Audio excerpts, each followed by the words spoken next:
Kırığını benden gizleme, senin yarın ben olayım, senin yarın ben olayım.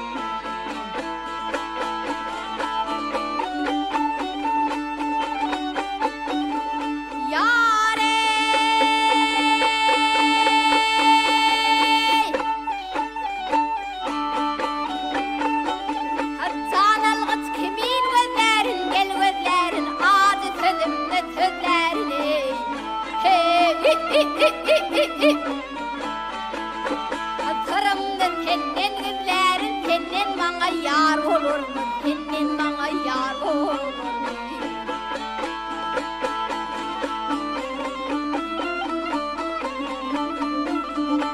Alışsın gönlüm piyade, ömrümüz olsun ziyade.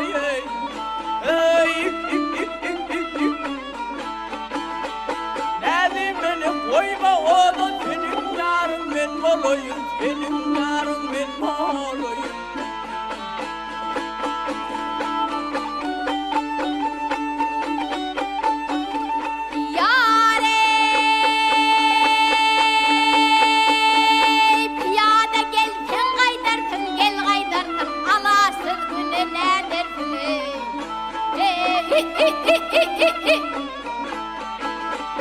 Köp gitmez harpık dağdarsın, tennen bana yar olur mu? Tennen bana yar olur mu?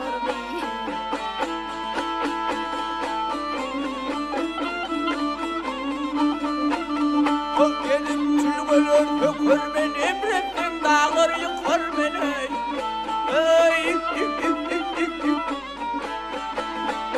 Üstümde kanır dökür ben, senin yarın ben olayım, senin yarın ben olayım.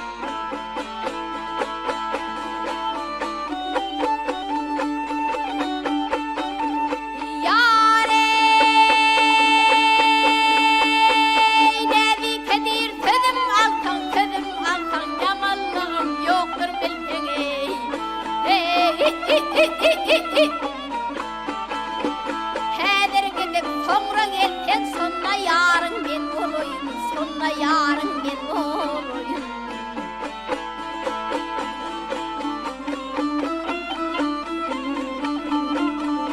Bayram diyen vakti bilmem, sadına yanıp koy beni.